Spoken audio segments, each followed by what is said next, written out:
Bonjour tout le monde, bienvenue dans une autre capsule du Coin des Pros. Mon nom est Dr Denis Lachance, chiropraticien. Aujourd'hui, j'ai pensé inviter Caroline Cloutier, nutritionniste, pour nous parler évidemment de nutrition et aussi cuisine santé sur le barbecue. Bonjour Caroline. Bonjour Denis. Bonjour. Donc, justement, pour commencer, pour mieux te connaître, tout ça au niveau de l'auditoire qui nous suit sur Internet, qu'est-ce qui décide quelqu'un de faire carrière en nutrition? Je pense qu'il y a plusieurs bonnes raisons de se lancer dans la belle profession de nutritionniste, autant qu'il y a de secteurs d'emploi reliés à la nutrition. Pour ma part, c'était vraiment un grand intérêt pour l'alimentation. J'adorais cuisiner. Quand mes parents n'étaient pas là, je mettais la cuisine à l'envers, c'était l'enfer. Invitez-la pas chez elle. Puis pour vrai, avant d'aller étudier en nutrition à l'université, j'avais aucune idée de qu'est-ce que ça faisait, une nutritionniste dans la vie. OK. Mais c'était vraiment ça, c'était un intérêt pour la cuisine. Je me suis dit, bon, pourquoi pas.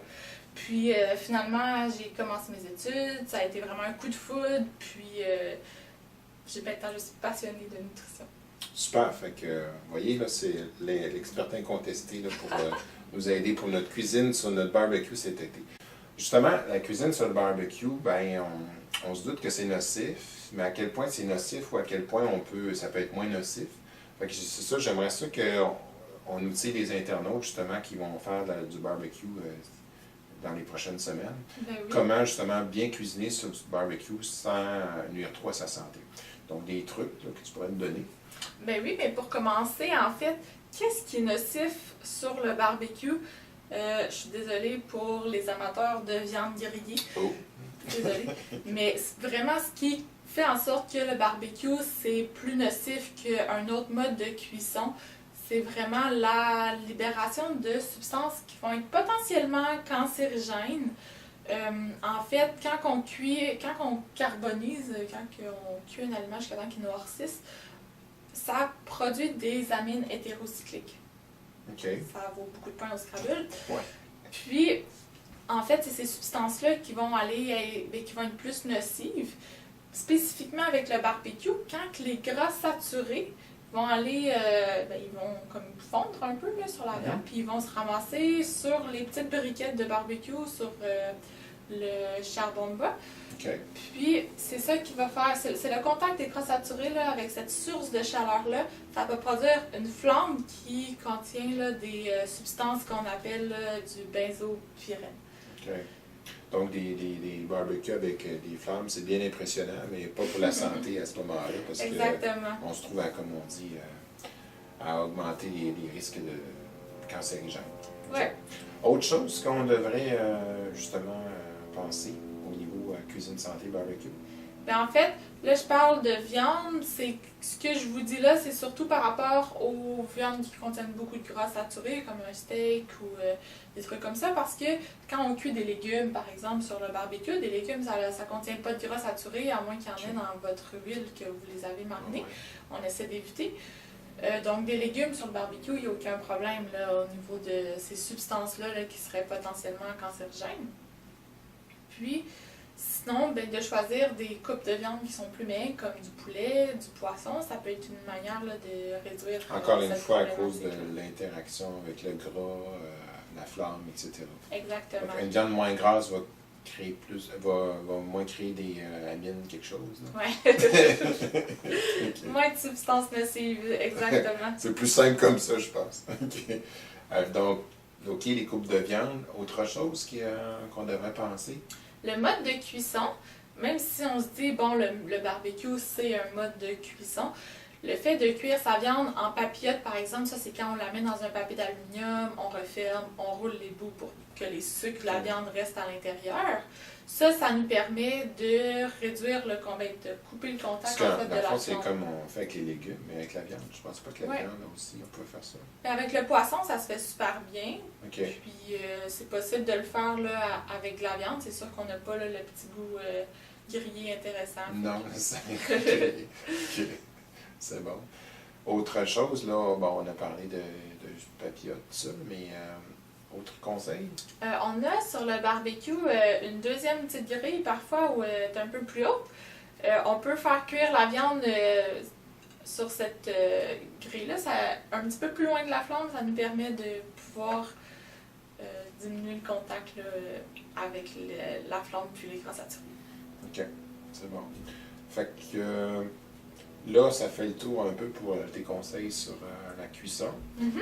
On sait très bien qu'avec ça, ça nous prend d'autres éléments pour faire d'un barbecue un événement. Donc, ça nous prend évidemment une salade. Des conseils pour une bonne salade santé, goûteuse, puis vite fait, évidemment. On ne veut pas non plus se taper 5 heures de faire une salade. Non, c'est ça. Mais des salades, on peut en faire à partir de n'importe quoi. Ça peut être une salade de pâtes, on ajoute quelques légumes, une petite vinaigrette maison, que ce soit à partir de yogourt grec. Vous découvrirez le yogourt grec, c'est magique. Ça remplace la mayonnaise dans plein de recettes à cause de sa texture intéressante. Ça diminue les gras, puis ça ajoute des protéines à nos recettes, fait que c'est génial. Ensuite de ça, de faire une petite salade verte avec une vinaigrette maison encore également. On ajoute des légumes, des olives, des noix hachées ou tranchées, des petites amandes tranchées, ça fait très bien dans une salade aussi, ça nous ajoute un petit peu de craquant, puis ça fait que c'est beaucoup plus varié aussi que juste des feuilles puis des légumes. OK, c'est bon. Honnêtement. Ça, la vinaigrette avec yogourt grec, je ne savais pas ça, mais on va essayer ça certainement. Oui. Toujours à l'affût d'essayer de nouvelles choses. OK, fait que là, on a notre salade. Maintenant, ça nous prend évidemment notre drink alcoolisé ou non alcoolisé. Des suggestions pour ça? Les drinks alcoolisés, c'est certain que c'est super le fun. L'été, il fait beau, il fait chaud. Mais c'est facile d'en prendre quelques-uns sans s'en rendre compte, tellement ça se boit comme du jus. Pour bien s'hydrater, on peut y aller plus avec une eau aromatisée. Moi, ma préférée, c'est vraiment basilic et citron. C'est mon incontournable de l'été. Mais on peut aussi là, choisir une eau aromatisée avec de l'amande puis du concombre. C'est délicieux aussi. Ça nous permet de boire plus d'eau puis on reste hydraté là, plus facilement. Okay. Puis cette eau aromatisée-là, il se vend des choses, pas en pharmacie, mais dans l'épicerie, que tu mets dans...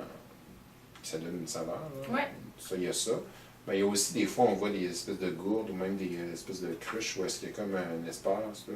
On peut mettre des fruits là-dedans, puis c'est comme l'eau comme aromatisée via ça aussi. Oui, il y a des bouteilles d'eau où on peut directement déposer nos feuilles de menthe puis nos mangues ou peu importe ce qu'on veut mettre dedans, directement dans un petit infuseur qu'on peut infuseur, bon voilà, j'ai ça. perdu le terme. Ça nous permet d'éviter d'avaler une feuille de menthe rentrée avec une gorgée d'eau. Sinon, oui, il y a les petits sachets là, de Crystal Light ou de trucs comme ça qu'on peut mettre dans notre eau aussi, puis ça fait la job. Il y en a en format liquide également. C'est bon. Fait que là, avec tous ces bons conseils-là, tu nous as convaincus que la nutrition était importante à s'occuper dans notre vie de tous les jours. Justement, quand on consulte un nutritionniste, est-ce qu'on a besoin d'une prescription médicale? Mais pas du tout. En fait, n'importe qui, même quelqu'un qui voudrait simplement prendre de meilleures habitudes de vie, pourrait aller consulter une nutritionniste sans problème. Sinon, les nutritionnistes peuvent intervenir là, avec les gens qui ont une condition médicale particulière, je pense au diabète, ostéoporose, un état d'inflammation chronique ou une autre maladie chronique, ça peut faire également. La nutrition, l'alimentation peut être vraiment bénéfique pour ces gens-là. Puis, il y a vraiment beaucoup de raisons de consulter une nutritionniste. C'est ça, qu'on soit sportif pour être performant. Oui, la nutrition sportive. On est étudiant, besoin de gérer son stress, on a besoin de ne pas s'endormir sous nos livres. Hein. La nutrition peut aider à avoir un meilleur éveil. Et puis, il n'y a pas besoin d'être magané au bout pour venir te voir. Hein. Non, c'est ça. C'est bon. Vaut mieux venir tôt que tard. OK, parfait. Fait que toi, tu travailles à la pyramide de Sainte-Foy actuellement chez Thérapie. Évidemment, en septembre, elle va faire partie de notre première clinique interprofessionnelle. C'est un scoop. Donc, c'est ça. Tu as un site web qui est... saintcloutiernutrition.com. OK, parfait. Puis sur son site web, tu as des recettes, hein? Plein de recettes. Des recettes de dessert, mais aussi des recettes de salade pour accompagner vos viandes sur le barbecue. Super. Fait que je vous remercie beaucoup de votre attention pour cette capsule du coin des pros. Mon nom est Dr Denis Lachance, chiropraticien. Merci Caroline pour cette entrevue. Ça fait plaisir. Merci pour l'invitation. Comme on dit, on se reprend pour une prochaine fois. Merci.